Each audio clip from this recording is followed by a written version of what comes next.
Assalamualaikum warahmatullahi wabarakatuh. Pemirsa, mari kita simak bersama bincang-bincang saya bersama di Dalang Samingun. Itu satu, tentang cara membuat wayang supaya wayang bisa hidup. Yang kedua, sebenarnya di Samingun itu ada tus dalang atau tidak. Yang ketiga, konon ceritanya Desa Kaipon, tempatnya di Samingun itu adalah sumber seni atau sumber seniman seniwati. Mari kita ikuti bersama Ki Samingun. Assalamualaikum warahmatullahi wabarakatuh. Mas Samingun, wah ini wayangnya keren. Mas Samingun, kata orang dulu itu wayang tidak hanya sekedar wayang. Wayang ini kan hanya sebuah gambaran saja. Tapi bagaimana wayang ini bisa menjadi simbol kehidupan. Jadi orang melihat wayang itu membayangkan, terbayang suasana masa lalu. Kalau ada masalah kemudian bisa sebagai cermin, setelah kemudian jadi cermin bisa jadi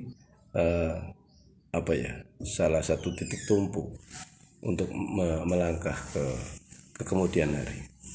Nah, saya ingin tahu soal bagaimana sampean membuat wayang sampai kemudian terlihat wayang ini hidup, Mas Samingun. Jadi wayang itu ada dua versi ya.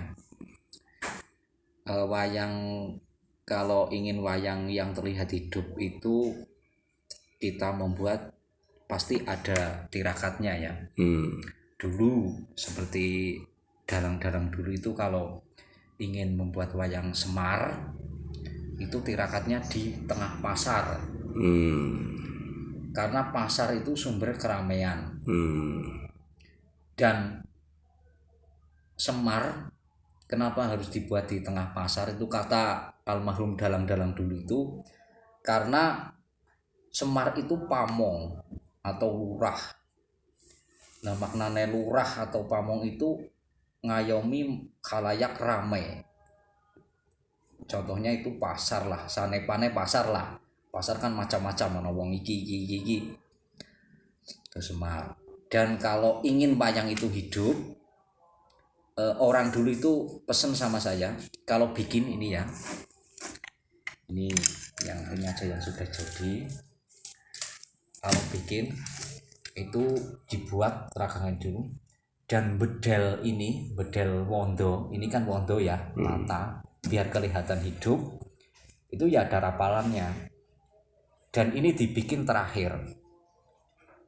Kalau penatah yang paham wayang, kalau ini wayang Raiwong, ini pasti terakhir. Dan saya juga mewarnai, itu sandangannya dulu, badan sama muka itu pasti terakhir. Karena titik terang di wondo ini biar kelihatan hidup itu harus kita cermat. Karena wataknya wayang itu sebagai gambaran berbeda-beda. Ada yang mengis, ada yang bijaksana, ada yang angkoro murko lah, biar kelihatan gitu. Dan ada rapalannya lah, tidak seperti orang pembisnis itu asal jadi bikin wayang, ada orang pesen jadi uang, udah packing.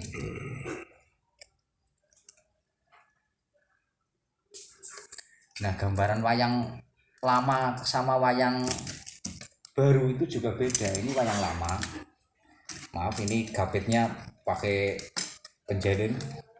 Wayang lama buatannya itu masih sederhana, alatnya belum seperti sekarang itu natah bisa kayak gini. Nah, itu dulu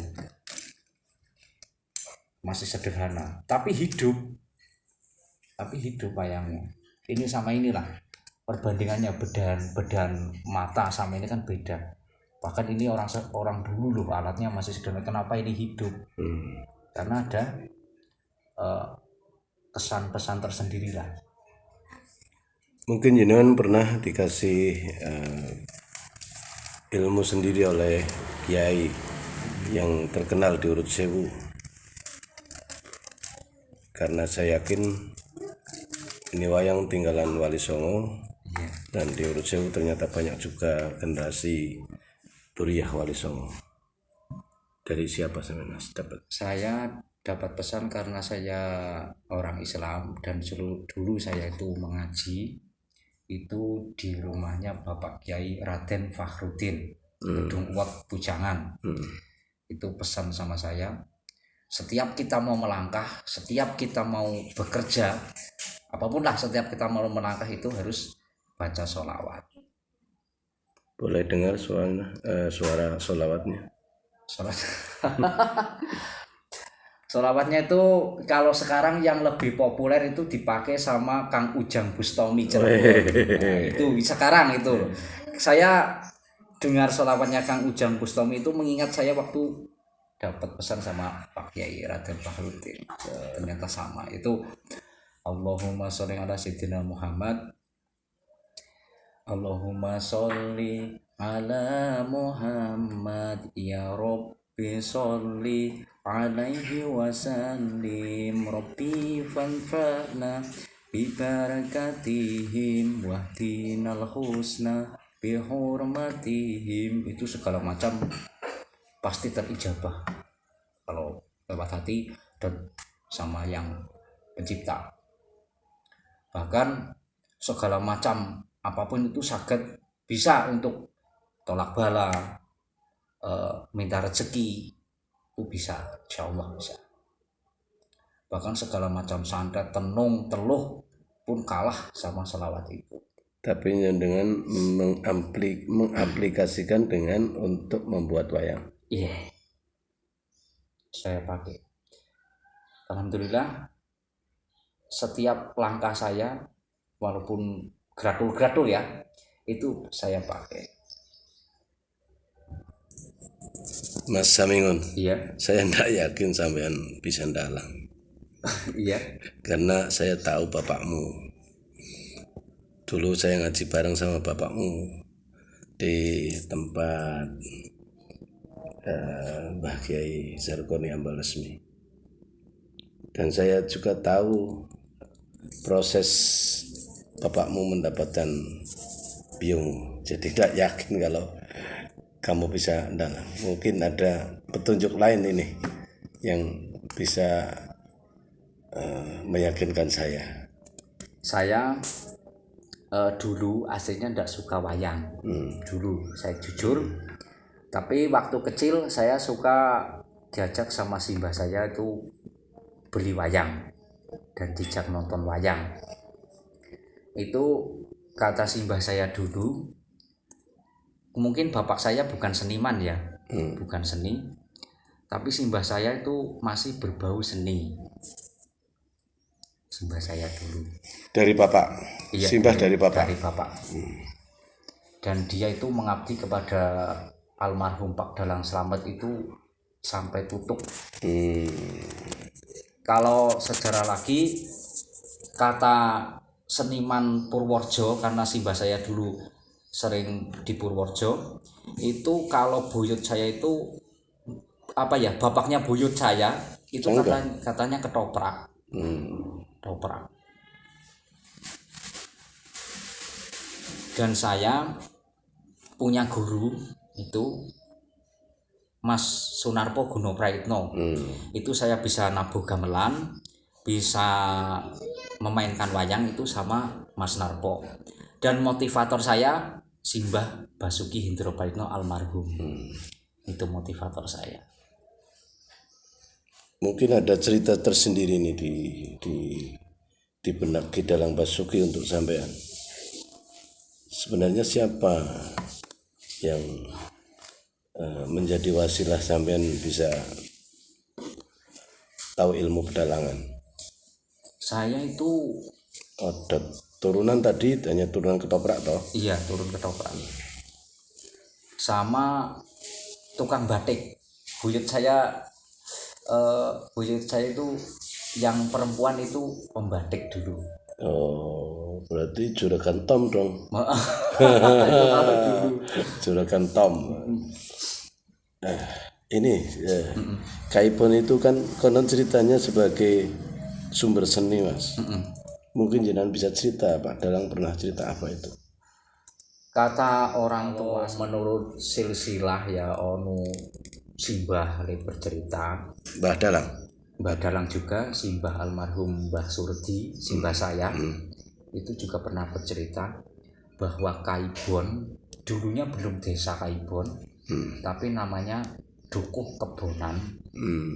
Itu Penemban Siling itu aslinya seniman seniwati. Jadi sumber kesenian itu desa Kaibon. Dulu itu penembannya itu perempuan, namanya Mbah Nyai Perenjak Malang dan Mbah Nyai Roro Ireng. Bahkan dagelan pun penembannya juga di sini, yaitu Mbah Joko Pelantung dan siapa itu lah saya lupa, ada lagi itu Den Bagusé Kuncung. Kelandung karo Den Bagus Kuncung Kuncung. itu katanya dulu dagelan. Penari pun di Kaibon, itu yang melatih dulu sejarahnya itu Mbah Nyai Perenjak Malang atau Mbah Nyai Rantam Sari. Tapi makamnya wallahu a'lam, tapi petilasannya masih ada, yaitu di Dukuh Madu Gawe. Dan Mbah Dalang almarhum Mbah Dalang Basuki itu pernah bercerita sama saya, karena saya sudah dianggap keluarga di sana. Itu mungkin saya dianggap keluarga karena kedekatannya Mbah Dalang Basuki sama simbah saya, karena simbah saya itu dulu kusir dokar. Dan katanya Mbah Dalang Basuki almarhum itu bercerita, "Ngun, kowe dadi dalang simbah ora gumun. Simbah ora gumun, mergane utah getihe dalang itu di Kaibon." Jadi rata-rata orang Kaibon yang suka seni itu bisa unggul lah dan berkarismatik. Katanya saya itu masih ada sangkut pautnya sama almarhum Mbah Dalang Buwono, tapi wallahu alam saya tidak tahu. Iya. Mbah Dalang Buwono. Iya, Mbah Dalang Buwono itu katanya tus dari kerajaan Majapahit, pelarian dari Majapahit. Dan ada lagi dalang yang satu itu Mbah Dalang Panjang Mas, itu katanya dari Mataram. Tapi itu ada narasumbernya yang saya belum patio pas lah, belum patio paham. Iya, tapi yang penting pokoknya ada lah ya itu. Iya ada. Tapi Mbah Panjang ada generasinya ya? Ada. Itu dari Mataram sama Majapahit. Ya. Demikian pemirsa bincang-bincang saya dengan Ki Dalang Samingun. Walhasil bahwa membuat wayang ini memang ada ilmunya dan ada hubungannya dengan keilmuan Wali Songo. Yang kedua, bahwa konon ceritanya Mas Dalang Samingun ini juga ada tus dalang dari Mataram dan Majapahit. Terus berikutnya adalah ternyata beliau memang adalah generasi dari seni. Dan ternyata juga bahwa Kaipon atau desa Kaipon itu adalah sumbernya seniman seniwati. Terima kasih pemirsa, yang kami sampaikan kalau ada benarnya itu hidayah dari Allah SWT. Akhirnya mohon maaf atas segala kesalahan, mohon kritik dan saran atas segala kekurangan. Wassalamualaikum warahmatullahi wabarakatuh.